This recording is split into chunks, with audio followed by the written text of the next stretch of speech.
Salut bien-aimés dans le Seigneur. turabaramukije bavukanye mu mwami C'est votre serviteur l'apôtre Abel Racheté. ni intumwa y'Imana ibakorera Abel Rachete. Je bénis Dieu de vous apporter la parole aujourd'hui. Ndahezagira Imana kuba ngiye kubashikanira ijambo y'Imana. La fois dernière, nous avons commencé à parler sur le plan de Dieu concernant la famille. Ubuheruka twatangiye kuganira kubw'umugambi w'Imana kubw'umuryango. Et notre sous-thème Umutwe w'ijambo muto était les erreurs des parents et leurs conséquences dans la vie des enfants. amakosa y'abavyeyi n'ingaruka yavyo mu buzima Nous bw'abana. avions parlé qu'il ne fallait pas irriter les enfants. Twaravuze yuko si vyiza gushavuza abana Des pères qui ne se découragent. kugira ngo ntibacike intege. La première erreur que j'avais parlé ce jour-là, Ikosa rya mbere twavuze ujya munsi c'était le choix de nom qu'on donne aux enfants. vyari kuvyerekeranye n'amahitamo y'izina d'umwana. Le nom peut avoir des conséquences dans la vie d'un enfant. Izina rashobora kugira ingaruka mu buzima bw'umwana Parce que le père a décidé de donner ce nom-là. kuko umuvyeyi yahisemo guha umwana iryo Il y a zina. des gens qui portent le nom qui signifie je ne peux pas être stable, je ne peux pas être stable, je veux dire. Ari abantu baba bafite amazina ugasanga insiguro bisiguye ko je sinzoshikama. Je ne veux pas être stable, c'est-à-dire cette personne vivra l'instabilité dans la vie. Uwo muntu nazoshikama nyene mu buzima bwiwe yazonyeganyega imisi yose. Il y a des gens qui portent le nom de mal-aimé, c'est-à-dire mal-aimé. Umuntu aba bafite izina rya baranyanka. Je me rappelle quelqu'un qui s'appelait Apende, qui c'est-à-dire on ne peut pas l'aimer. Ndibuka undi muntu yafite izina nyene rya baranyanka. Et vous arrivez quelque part, c'est-à-dire tout le monde ne veut pas de vous. Ukagera ahantu abantu bose bakwanga. Même si vous faites du bien aux gens, ils ne veulent pas de vous. Nubwo wogira neza abantu bakakwitura Tout ça, inabi. c'est la conséquence du nom que vous portez, que les parents avaient choisi de vous Ni donner. ingaruka y'izina umuvyeyi yahisemo kuguha. Et nous avions dit qu'il était important Twabonye ko ari vyiza gose prier, gusenga de faire un choix réfléchi tugahitamo izina lorsqu'il twiyumviriye est question de donner un enfant. mu Le gihe nom. cyo kurira umwana. Parce que ça va programmer sa vie. Ivyo birashobora gutegura ubuzima bwiwe. Il y a des gens qui vivent la limitation à cause de leur nom. Ari abantu babaho inzitizi bivanye n'izina baba Il y a des bafise. gens qui vivent l'injustice à cause de leur nom. Ari abantu barenganywa bivanye n'izina Une autre bahawe. erreur que nous avions parlé, c'était la vie de la nudité de Noé, Irindi kosa twavuze n'ubwambure bwa Noa qui était la conséquence de son état d'ivresse. byabaye ingaruka y'ingene yari Et yaborewe. j'ai montré comment est-ce que la consommation abusive de l'alcool ou la consommation de l'alcool Tugenda tubona ingene umuntu yonywa inzoga nyinshi peut détruire la vie d'une personne. bikonona ubuzima bw'uwo Et muntu. d'abord, les enfants n'aiment pas lorsque leurs parents sont renommés comme des ivrognes. Kandi abana ntibahimbagwa n'igihe bita abavyeyi babo ko ari Ils ont imborerwa. un sentiment de honte. Bibatera kumaramara. Ils vivent complexés au milieu de leurs amis. Babaho bikengera hagati mu Alors nous ne bagenzi. devons pas nous adonner au vin. Nitukiye vino. J'aimerais continuer aujourd'hui Nagomba mbandanye uyu munsi avec une autre personne n'undi muntu qui a commis des erreurs, yakoze amakosa qui étaient aussi des péchés, yakoze icyaha et qui s'est perpétré dans la vie de ses enfants. kandi ivyo bibandanya biboneka mu buzima bw'abana biwe mu ruvyaro rwiwe. Yitwa Aburahamu. Abraham a commis un péché qui est devenu un lien de famille, Aburahamu yakoze icyaha gicika karonda muri uwo muryango. un lien héréditaire. Bicika karonda muri uwo muryango. Et son péché, c'était le mensonge. Icyaha cya Aburahamu cyari ukubesha. Abraham avait menti. Aburahamu yarabeshe. Lorsqu'il est parti à Guérar, Igihe yagenda i Gerari il a menti que Sarah, sa femme, était sa sœur. yabeshe yuko Sara ari mushikiwe kandi ari umukenyezi C'était we. une erreur, Cyari ikosa, c'était un péché, yari icyaha, mais qui a été par la suite présenté comme un lien familial. ariko cyacise nk'umugozi ugenda ufata abantu mu muryango. Et là, nous voyons le mensonge d'Abraham. Turabona ikinyoma cya Aburahamu. Chapitre 20, Genèse, Tanguriro 20, versets 1 à 2. rimwe na kabiri. La Bible dit, Abraham partit de là pour la contrée du Midi. Aburahamu avaho yari agenda yerekeye igihugu c'Inegebu. Il s'établit entre Kadès et Shur, Ajya hagati y'Ikadeshi n'Ishura. et fit un séjour à Guérar. Yikubita i Gerari. Abraham disait de Sarah, sa femme, c'est ma sœur. Aburahamu avuga ko Sara umugore wiwe ari mushikiwe. Abimelech, roi de Guérar, fit enlever Sarah. Abimeleki umwami w'Gerari atumiza Sara aramutwara. À cause de la peur, uyu mugabo kubera ubwoba il avait menti disant que sa femme était sa sœur. Yarabesha avuga ko yuko umugore wiwe ari mushikiwe. Mais elle était sa sœur bien sûr. Ego yari mushikiwe uruhande rumwe. Mais le rumwe. contexte dont il est question ici, mugabo muri ruhande, il n'a pas voulu montrer que Sarah était réellement sa femme. Yase kwerekana ko Sara ari umukenyezi wiwe. Abraham a menti. Abraham arabesha. Lorsque vous lisez Genèse chapitre 26 verset 9, Egira uko urasoma itanguro 26:9. la même chose s'est produite dans la vie d'Isaac. Ivyo byarangiye kwibonekeza mu buzima bwa Isaka.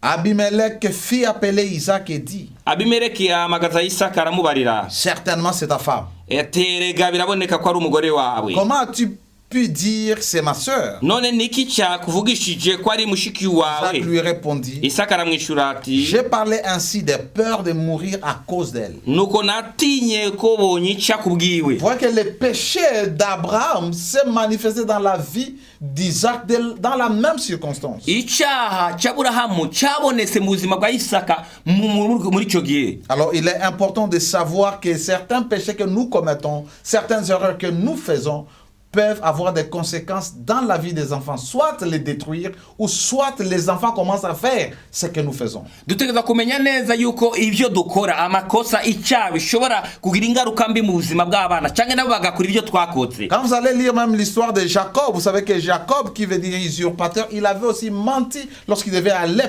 présenter la nourriture devant son père. Na Yakobo nawe yarabeshe igihe yaseruka imbere yase ajyanye ivyo kurya. Oui, Dieu avait dit que le tout petit va dominer le plus grand, mais le fait que l'enfant puisse aller dire qu'il était Ésaü, c'était déjà un mensonge.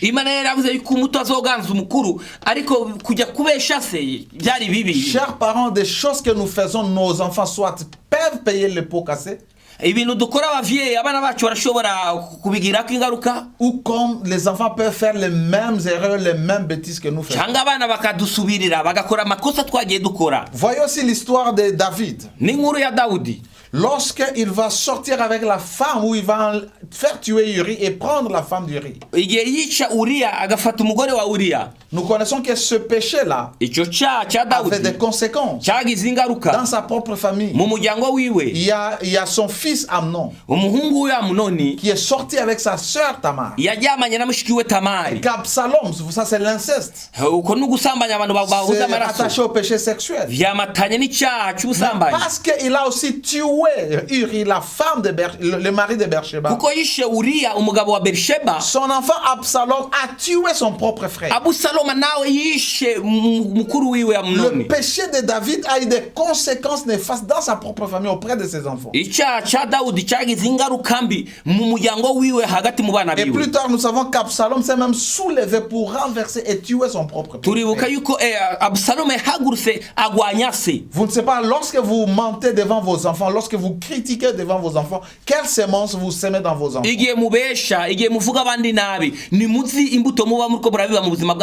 Abraham a menti, Isaac a menti, Jacob a menti. Vous voyez? Et même les frères, les enfants de Jacob, ils avaient menti qu'ils avaient tué leurs frères. Et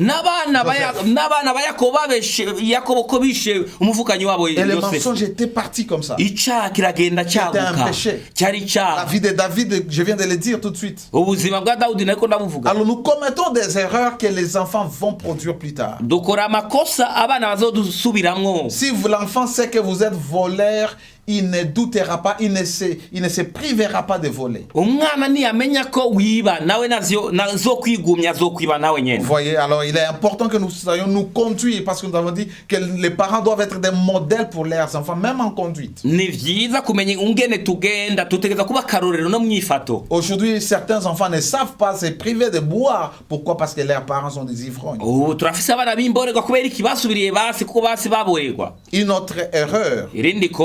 Avant, c'était le mensonge d'Abraham et l'adultère ou la polygamie ou l'inceste je dis l'immoralité sexuelle de David. Une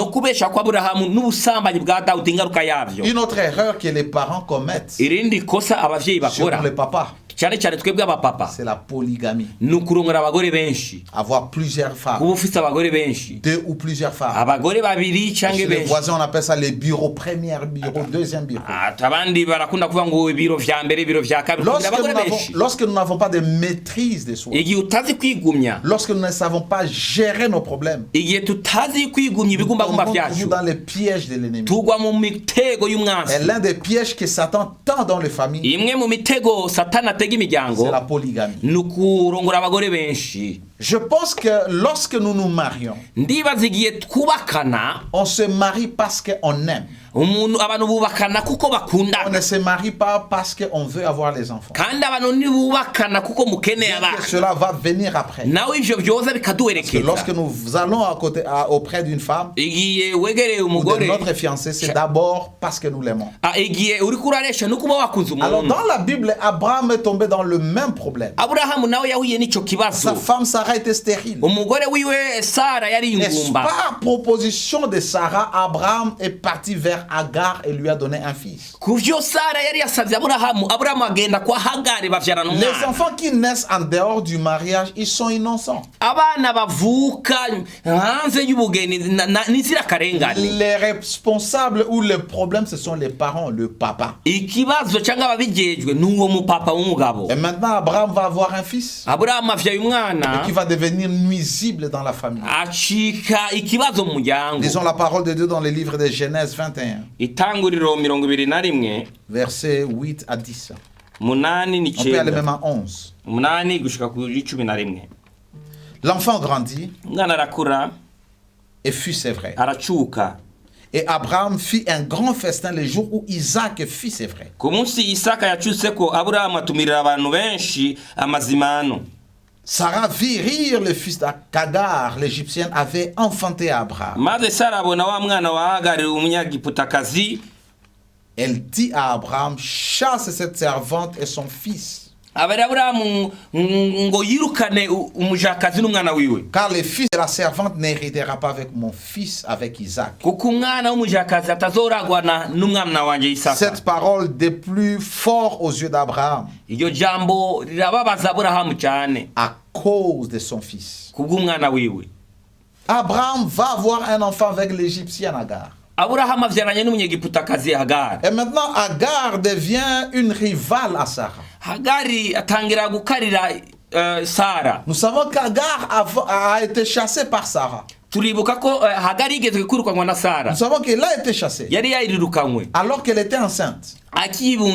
Parce qu'elle dit que Agar a commencé à la mépriser. Lorsque le papa décide d'avoir 2 femmes, il crée déjà un déséquilibre dans la relation au sein de la famille. Et dans ce cas, nous voyons un enfant innocent qui n'a pas demandé sa naissance, fut chassé de la maison de son père à cause de la polygamie, à cause de la rivalité entre les 2 femmes.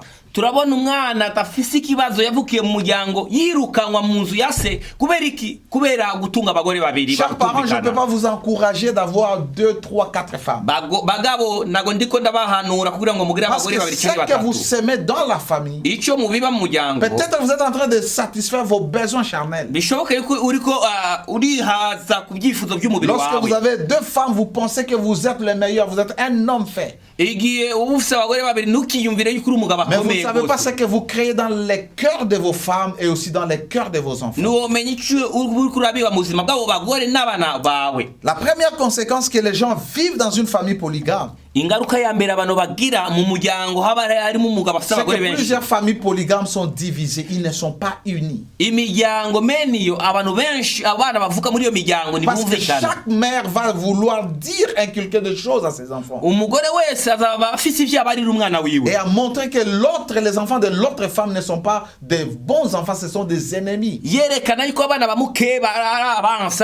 D'une manière directe ou indirecte, elle va dire que ces gens-là ne sont pas vos frères. Un jour, ils vont vous tuer. Et souvent lorsque les parents ou le papa meurt ou la maman meurt, les gens restent dans un conflit perpétuel. À cause de l'héritage, combien papa a laissé en banque, combien de maisons il a laissé, combien de véhicules il a laissé, combien de champs il a laissé. Et lorsque les mamans sont dans la haine l'une contre l'autre, les mamans rivales, automatiquement les enfants ne sont plus sécurisés. Ils ont peur de manger chez l'autre maman. Ils ne peuvent pas aider l'autre maman à cause de l'erreur du père. Et les enfants deviennent un peu des concurrents. La concurrence. Elle a étudié, je dois étudier. Mon frère a construit, je dois construire. Mon frère fait des affaires, moi aussi je dois faire. Il y a une forme de concurrence. Ce qui conduit à la haine et à la jalousie. Vous allez voir une famille déchirée comme ça. Parce que papa n'avait pas pris la responsabilité. Vous avez déjà des enfants. Vous pouvez aller d'autre part. Dans les temps anciens, d'autres disaient que ma femme n'a pas d'enfant, je vais marier un autre enfant. N'a pas d'enfant, je vais marier une autre femme. Mais si vous croyez en Dieu, Dieu est capable de vous donner la femme même après un long moment de stérilité. Et vous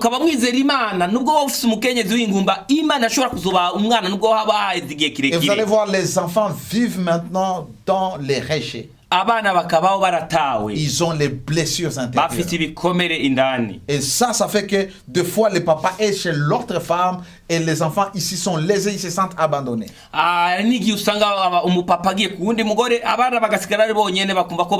Et chez les filles surtout, ça crée un esprit de vengeance. Les enfants, les filles veulent se venger pour leur mère. Et des fois, elles ont le dégoût du mariage. Elles ne veulent pas se marier parce qu'ils se disent, mon papa n'a pas bien traité ma mère, je ne peux pas me marier. Pensant que tous les hommes sont les mêmes. Et des fois, ces filles peuvent faire souffrir leur mari. Parce qu'ils ont vu leur père faire souffrir leur mère. Les erreurs des parents et leurs conséquences dans la vie des enfants. Beaucoup de vies des enfants ont été détruites à cause de ce que les parents avaient fait. Il y a beaucoup de choses. L'héritage, les gens vont s'entretuer. Les gens vont s'ensorceler.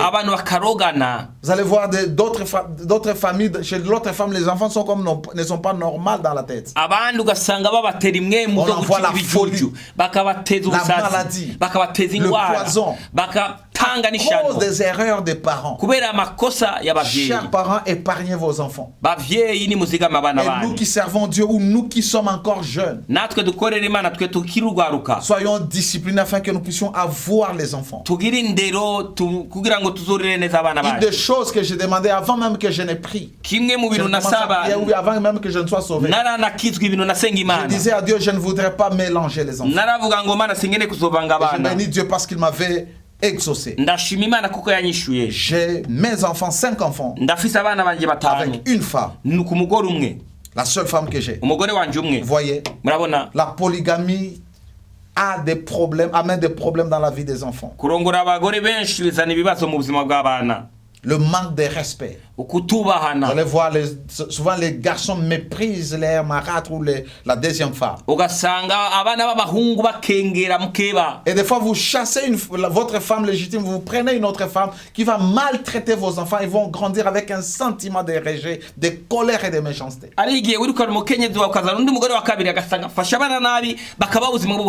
Il est important que nous ne puissions pas tomber dans le piège de la polygamie. abagore babiri canke benshi pour ne pas faire souffrir les enfants inutilement. Kutagora abana bacu kugubusa. Et vous allez voir des papas comme ça, tu as fait des enfants à l'extérieur, tu rejettes un enfant. Ugasanga umuntu w'umupapa vya abana hanze urataye umwana. L'enfant n'a pas de repères. Umwana nafise akarorero. L'enfant se sent isolé. Umwana kiyumva ko yatawe. Autre chose, je vais rentrer sur ça plus tard. Autre chose, c'est l'idolâtrie. Ikindi kintu gusenga ibigirwamana. Le péché de l'idolâtrie est un mauvais péché. Icyaha cyo gusenga ibigirwamana ni cyaha kibi. La Bible dit dans Exode chapitre 20 versets 3 à 5. Kuvayo 20. 3 à 5 on peut aller même à 6. La Bible dit tu n'auras pas d'autre Dieu devant ma face. Tu te feras point d'image taillée, ni de représentation quelconque, des choses qui sont en haut dans les cieux, qui sont en bas sur la terre, et qui sont dans les eaux plus bas que la terre. Tu ne te prosterneras pas devant elles, tu ne les serviras pas. Car moi, l'Éternel ton Dieu, je suis un Dieu jaloux,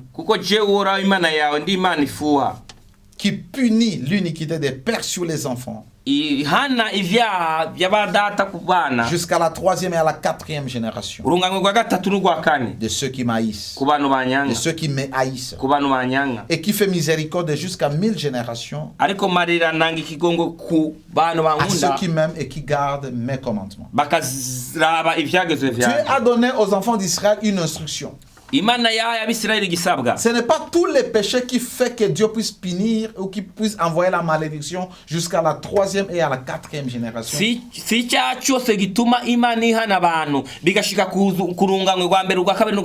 C'est seulement le péché de l'idolâtrie. Là où on abandonne Dieu et on commence à adorer d'autres dieux. Là, Dieu dit qu'il va punir l'iniquité des pères sur les enfants jusqu'à la 3e et à la 4e génération. Les enfants deviennent victimes à cause de l'idolâtrie de leurs parents. Et beaucoup de gens vivent la malédiction transgénérationnelle à cause des péchés de l'idolâtrie de leurs parents.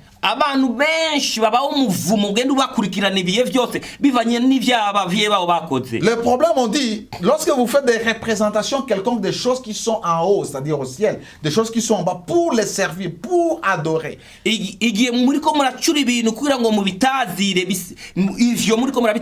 donnez des sacrifices. Là, ça attire la colère de Dieu. Et il y a un proverbe dans la Bible qui dit les pères ont mangé des raisins verts, mais ce sont les dents des enfants qui sont agacés. Et une manière d'être délivré de cette malédiction générationnelle, il faut tout simplement recevoir Jésus dans sa vie pour que tu sois libéré de ces choses. La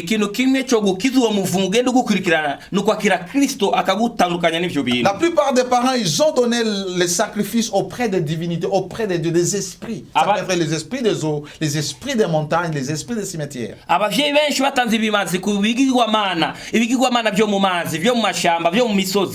Ils donnent des sacrifices, ils peuvent tuer une vache, tuer une chèvre, tuer une poule.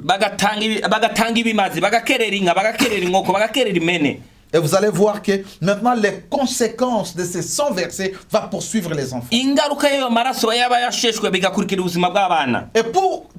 pour voir cela, regardez dans certaines familles, vous allez trouver tous les premiers-nés ont un problème mental. À cause de quelque chose que les parents avaient fait il y a plusieurs années avant.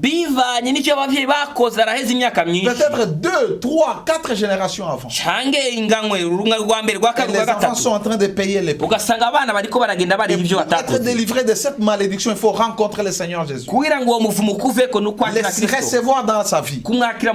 C'est le premier pas. Le deuxième pas, vous devez vous engager dans une prière de combat spirituel afin de neutraliser cette malédiction.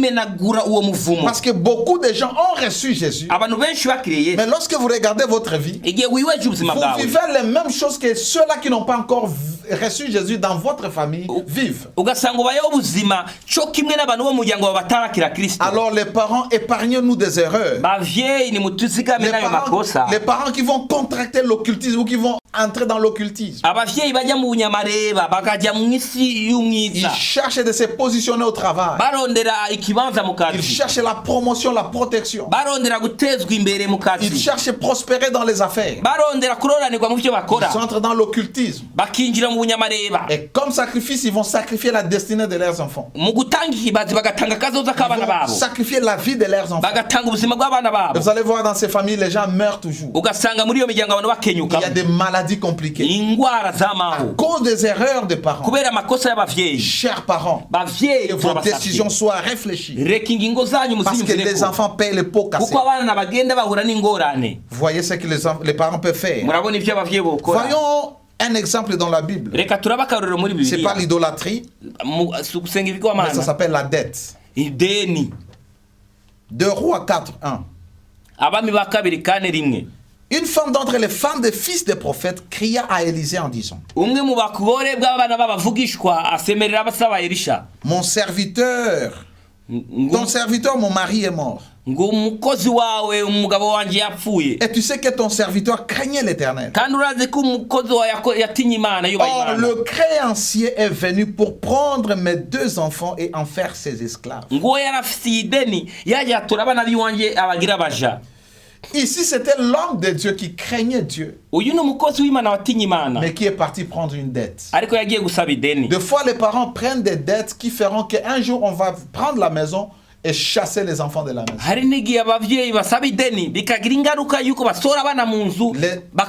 Les enfants n'ont plus d'abri à cause des dettes.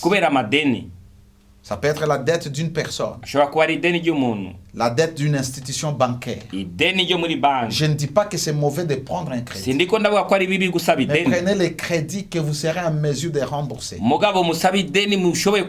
prenez pas les crédits qui, après votre départ, après votre mort, ce sont vos enfants qui vont continuer à payer cela. Les enfants de cet homme sont devenus esclaves à cause de la dette qu'il avait prise.